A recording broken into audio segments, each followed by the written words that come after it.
Jemaat Tuhan yang dikasihi oleh Tuhan, mari kita merenungkan firman Tuhan pada renungan singkat ini. Dan sebelumnya kita akan berdoa. Tuhan yang kami puji, Tuhan Yesus yang mengasihi dan menolong kami. Kami berseru kepadamu, memuji Engkau dan meninggikan Engkau, dan mengucap syukur segala apa yang telah Tuhan berikan kepada kami sampai pada saat ini.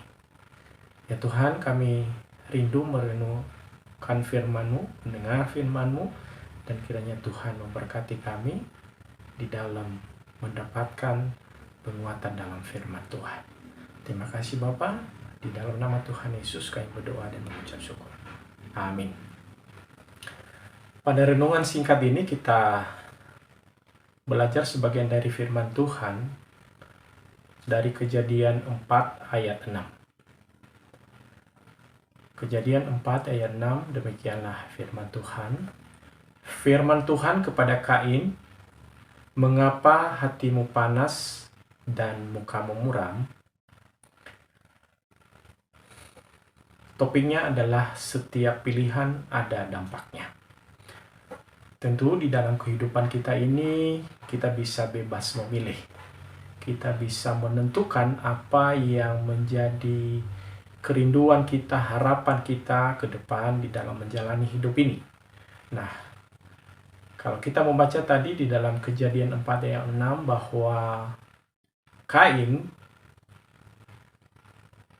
memilih untuk melakukan sesuatu yang menentukan kehidupan ke depan.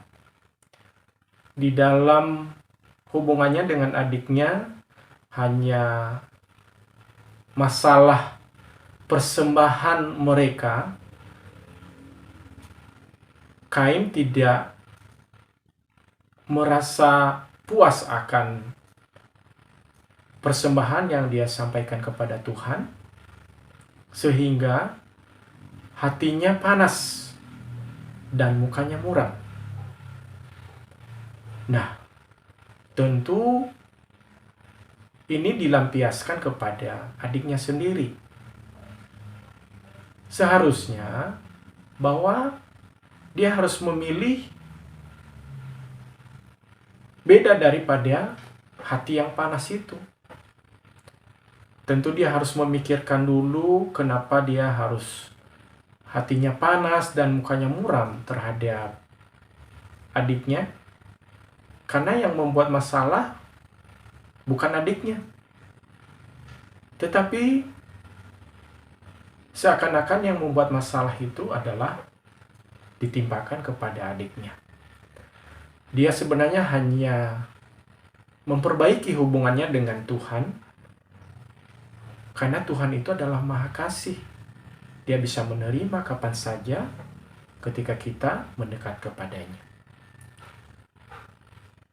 Apa dampaknya daripada hati si Kain ini panas? Yaitu di ayat 11 di dalam Kejadian 4 tadi, bahwa Tuhan memberikan kutukan kepada Kain oleh karena dia melakukan pembunuhan kepada adik kandungnya sendiri. Hukuman itu adalah sepanjang kehidupannya dan tidak bisa dirubah kecuali kalau dia bertobat sendiri. Nah, kalau kita melihat juga kehidupan kita, kita bisa memilih kehidupan kita ini kita jalani dengan mencari hidup atau mencari dunia ini.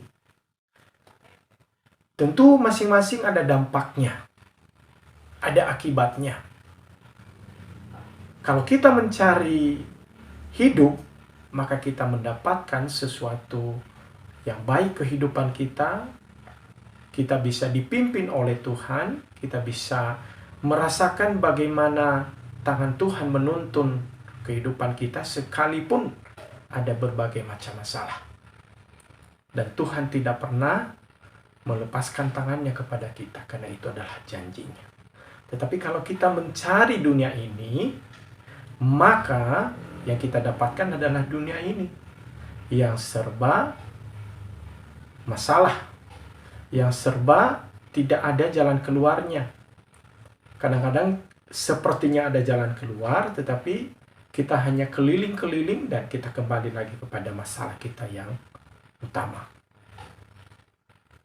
Kalau kita mencari dunia ini, kita merasakan aman hanya sebentar, tetapi setelah kembali, kita akan merasakan kembali masalah kita. Dan tidak selesai masalahnya. Tetapi kalau kita memilih di dalam Tuhan, maka masalah itu Tuhan yang bekerja di depan kita, dan Tuhan yang akan menolong kita. Dan bukan hanya itu saja, ketika kita mencari kehidupan, ketika kita memilih kehidupan, maka kehidupan kita setelah kematian kita juga akan dapatkan.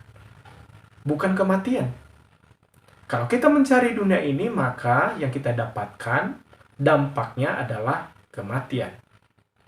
Kita tidak menemukan kebahagiaan setelah kita mati secara tubuh jasmani ini. Ketika Tuhan memanggil kita nanti, dan ketika Tuhan memanggil orang-orang yang percaya kepadanya, maka kita akan mendapatkan tempat di sorga. Tetapi orang yang tidak percaya kepada Tuhan dan mencari dunia ini, maka dia akan mendapatkan tempat yang bukan di sorga. Jadi, tergantung pilihan di tangan kita. Kita mau memilih yang baik dalam hidup kita, tentu kita melakukan hal-hal yang baik. Kalau kita memilih apa yang ditawarkan oleh dunia ini, maka kita akan mendapatkan hanya bayang-bayang di dalam hidup ini. Bukan sesuatu yang pasti, hanya harapan sesaat, tetapi ujung-ujungnya adalah maut. Mari kita mencari Tuhan, karena itu adalah pilihan yang baik.